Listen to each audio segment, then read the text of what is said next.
Hey, what's going on, guys? It's ETA Prime back here again. Today we're going to be taking a look at the all-new Samsung Galaxy A01 or A01, depending on how you want to pronounce it. It's around $99 or 100 US dollars. If you want to buy one on a prepaid or a pay-as-you-go service, like I have here with Straight Talk, they're only $59.99. Now, we really can't take a look at the A01 without talking about the A10 or the A10e. This is actually my favorite budget smartphone right now. It comes in at $99 and they do go on sale for $70 all the time. It's a prepaid unit. You can pick it up for Boost, Straight Talk, and a few others. But even at $100, it's still a little overpriced for people on a really tight budget, and that's where the A01 comes in. Base price on this is $99 on lot, but you can pick it up on different pay-as-you-go services for $59.99.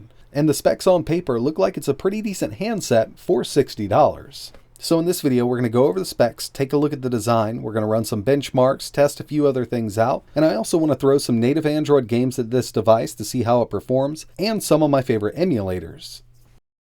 But before we get started here, I do want to mention that this video is sponsored by Skillshare, and if you're not familiar with Skillshare, it's an online learning community. You can basically learn how to do pretty much anything, from playing the guitar to pixel art animation, or even learning how to manage your small business. I've been using this for the past few months, and my main interest on Skillshare is actually coding. Python, Arduino, and even learning how to set up and use Docker with Linux. I've actually been using something called Python Coding from Beginner to Advanced by John Harper. He explains everything you need in great detail. And like the title says, this will get you up and running with Python if you're a beginner, all the way up to advanced users. So he's got something for everybody in there.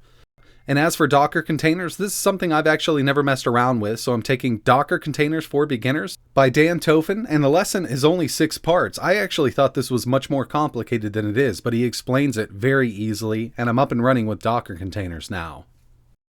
No matter what you're looking to learn about, I'm sure there's something on Skillshare that'll suit you, from fine art, music and video production, film and video, marketing, illustration, graphic design, creative writing, animation, web development, crafts, and like I mentioned, coding, which is something I'm really big into right now, trying to learn as much as I can from this.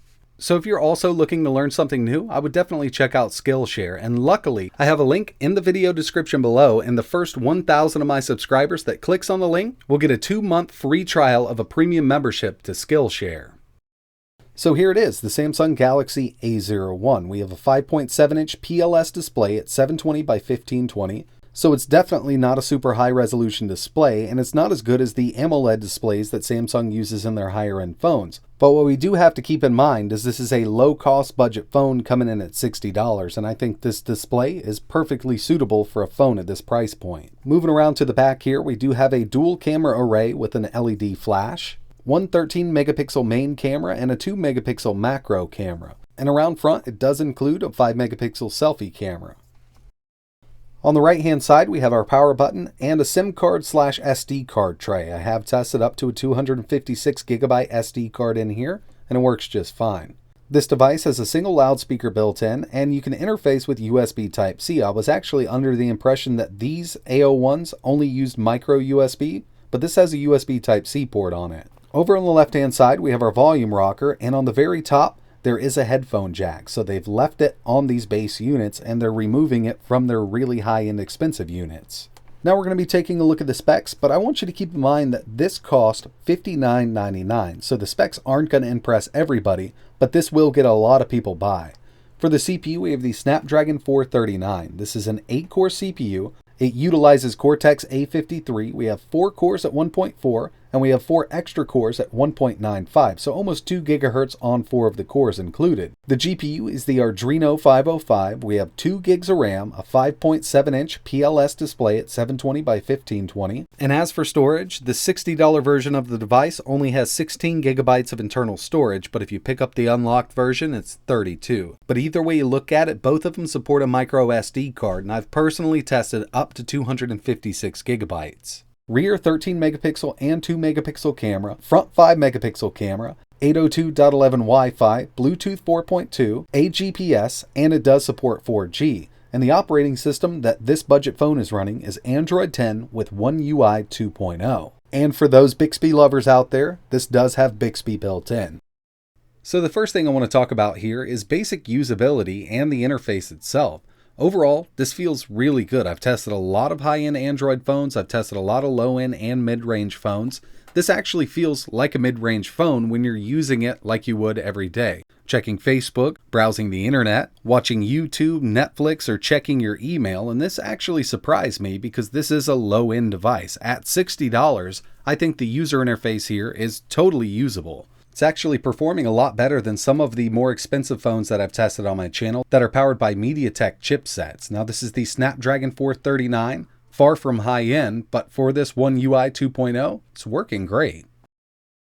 Next up, I ran a few benchmarks. First up, we have 3D Mark Slingshot Extreme, OpenGL 455, Vulkan 512. If we take a look at the A10E, which is actually powered by an Exynos CPU, we're not that far off here.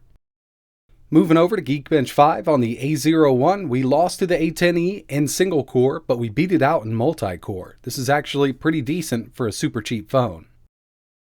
And finally, for the benchmark section, we have Antutu on the A01. We scored a total score of 93,667. And the A10E beat us out at a 105,131, and this really comes down to that GPU score being 15,000 on the A10E and close to 10,000 on the A01. So the A01 comes with a 13 megapixel rear camera, and in good light, it's actually not that bad for a budget device. Here's some pics in really good light. I also have some in low light, very low light.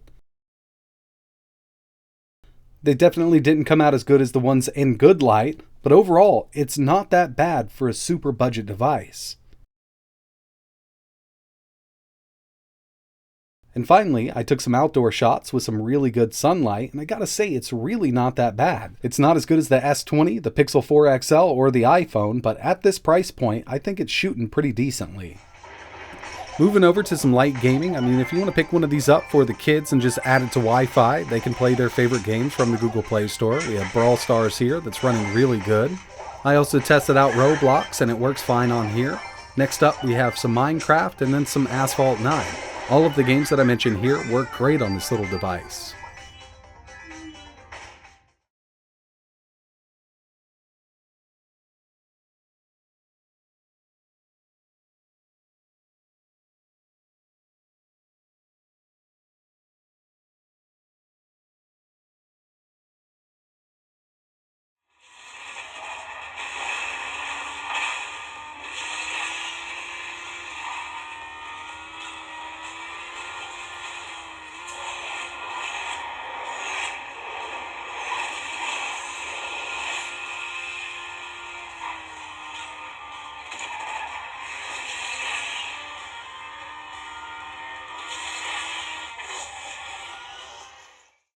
So yeah, these little budget devices are getting better and better every year, and basically this phone has everything you need in an Android device or a cell phone in general. We have online connectivity with 4G, Wi-Fi, Bluetooth, it's running Android 10, it's got a 13 megapixel camera on the back, access to Google Play. It does support casting to other devices, so if you have a TV in your living room and you just want to cast YouTube or Netflix to it, no problem at all. This is going to work as long as you're on the same network. All in all, it's not a bad device for $59. The only downside that I see to this prepaid version here is the internal storage. At this price point, you only get 16 gigabytes, and in 2020, it's a bit on the low side, but it does support a micro SD card.